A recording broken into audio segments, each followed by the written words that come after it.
Hello dear student, good morning everyone. Today we will continue chapter 2 in Hindi. Part 2 था हमारा सच्चा शेर. इसको हम कंटिन्यू करेंगे. इसमें आपको पेज नंबर निकालना है 15. अच्छा, औरंगजेब ने गौर से यशवंत सिंह को देखते हुए कहा, लेकिन मुकाबला निहित होगा.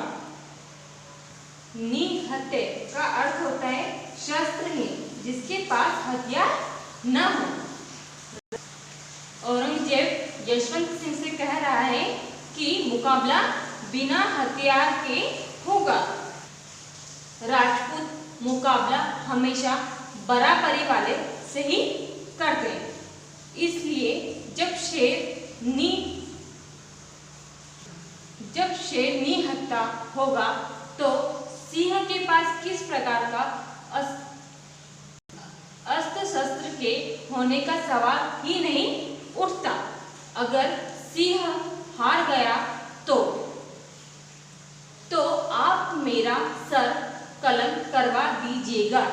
यशवंत सिंह ने गर्व से छाती फुलाते हुए कहा, ठीक है, तो फिर कल होगा यह मुकाबला. देखते हैं कौन जीतता है. इससे यह कहते हुए औरंगजेब ने दरबार की समाप्ति की घोषणा कर दी. सभी दरबारी इस अनोखे मुकाबले की बात सुनकर बहुत रोमांचित थे. आगे पढ़ेंगे. उधर घर पहुंचने पर यशवंत सिंह ने अपने परिवार को सारी बात कहकर सुनाई. साथ ही उन्होंने अपने पुत्र पृथ्वी सिंह को शेर से लड़ाने की इच्छा जाहिर की. यह सुनकर उनकी पत्नी बोल पड़ी, ये आप क्या कह रहे हैं? ये आप क्या कह रहे हैं? अपने मासूम पुत्र को खूनी शेर से लड़वाएंगे? नहीं नहीं, मैं ऐसा हरगिज नहीं होने दूंगा. मैं ऐसा हरगिज नहीं होने दूंगी. किसने कहा? ये यशवंत सिंह की पत्नी ने कहा. तो क्या तुम चाहती हो कि भरे दरबार में मेरा अपमान हो? यशवंत सिंह ने कहा. नहीं पिताजी, ऐसा नहीं हो सकता. आपका प्रण अवश्य पूर्ण होगा. आपका सिंह बादशाह के शेर को अवश्य धूल चटाएगा. यह मेरा वचन है. उनके पुत्र पृथ्वी सिंह ने कहा. किसने कहा? ये उनके पुत्र पृथ्वी सिंह ने. लेकिन बेटा, मां ने कुछ कहना चाहा, पर पृथ्वी सिंह ने उसकी बात बीच में ही काट दी. नहीं मां, ये हमारी शान का सवाल है. मुझे आशीर्वाद दो मां कि मैं आपके दूध और राजपूतों की खून की लाज रख सकूं. विजय भव वत्स. विजयी भव वत्स. यह कहते हुए मां ने अपने बेटे को सीने से लगा लिया और मन ही मन उसे हजारों दुआ देने लगी. अगले दिन दरबार में अच्छी खासी भीड़ थी. दूर दूर से लोग शेर और सिंह का मुकाबला देखने के लिए आए थे. बादशाह के आने पर यशवंत सिंह ने अपने पुत्र को आगे करते हुए कहा, शहंशाह ए आलम, ये रहा मेरा सिंह. आप मुकाबले का प्रबंध कीजिए. मुकाबले का प्रबंध कीजिए मतलब लड़ाई का प्रबंध कीजिए. किसने कहा? किससे? यशवंत सिंह ने औरंगजेब से कहा. पृथ्वी सिंह को देखते हुए औरंगजेब आश्चर्य से बोले, यह तो अभी बहुत छोटा है. यशवंत सिंह, तुम पागल तो नहीं हो गए हो? जो बच्चे जो इस बच्चे को मौत के मुंह में धकेल रहे हो।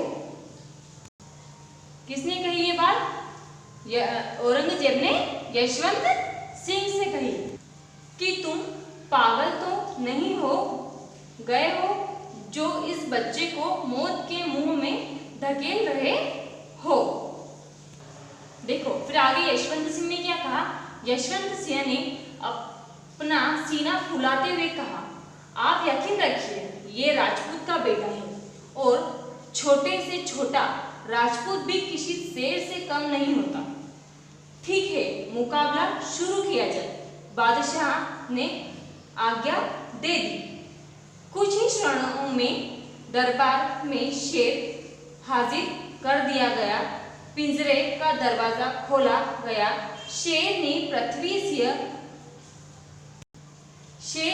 पृथ्वी सिंह पर उपेक्षा भरी एक नजर डाली और एक जोरदार दहाड़ के साथ पृथ्वी सिंह पर टूट पड़ा। पृथ्वी सिंह पर कौन टूट पड़ा? शहर टूट पड़ा। इस पिक्चर को देखिए, इसमें देखो शहर और पृथ्वी सिंह की लड़ाई हो रही है। अब आपको नेक्स्ट पेज ओपन करना है। पेज नंबर है 70। पृथ्वी सिंह तो पहले से तैयार था, वह तुरंत दाई ओर झुक गया। शेर का वार खाली चला गया। अब उसका पारा चढ़ गया। वह दोबारा पृथ्वी सिंह पर झपटा। इस बार पृथ्वी सिंह ने शेर को अपने हाथों पर रोक लिया, लेकिन शेर का वजन ज्यादा था।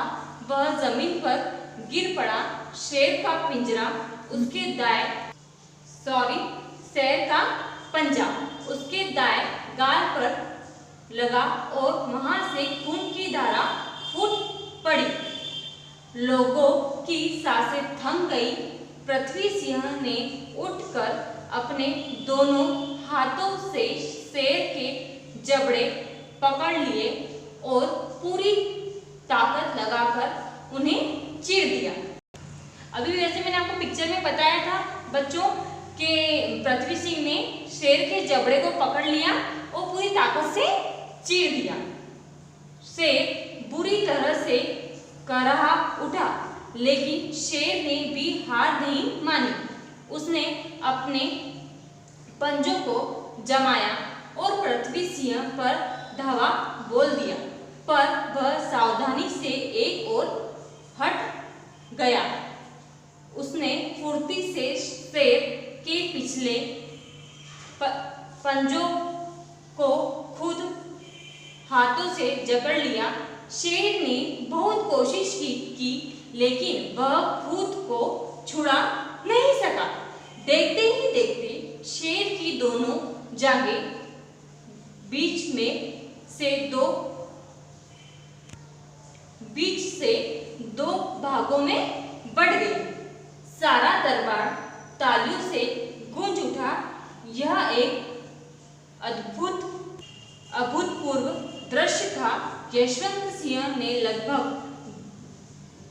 दौड़ते हुए अपने सिंह को बाहों में बीच लिया। जब पृथ्वी सिंह ने शेर को हरा दिया तब यशवंत सिंह दौड़ते हुए गए और अपने बच्चों को बाहों में बिचो लिया। वह बोला, आज तुमने साबित कर दिया बेटे कि राजपूत अपने नाम के आगे यूं ही सिंह नहीं लगाते, वे वास्तव में सिंह होते हैं। औरंगजेब को जैसे अपनी आंखों पर विश्वास ही नहीं हो रहा था। वह अपने सिंहासन से उतरे और पृथ्वी सिंह को अपने गले से लगा लिया। उस सिंह के सम्मान में दरबार एक बार फिर तालियों की गड़गड़ाहट से गूंज उठा। ओके स्टूडेंट, ये लेसन अपना यहीं खत्म होता है। इस लेसन से हमें यह मॉरल मिलता है, बहादुरी मनुष्य का परम गुण है। क्या मॉरल मिलता है? बहादुरी मनुष्य का परम गुण है। राजपूत अपनी बहादुरी के लिए ही जाने जाते हैं। ओके स्टूडेंट्स, या स्टूडेंट ये लेसन एक बार आपको और अच्छे से घर पर रीड करना है और इसके जो शब्दार्थ मैंने आपको कल समझाए थे वो आपको लर्न करके PDF बनाकर साइन करना है। Okay student, thank you.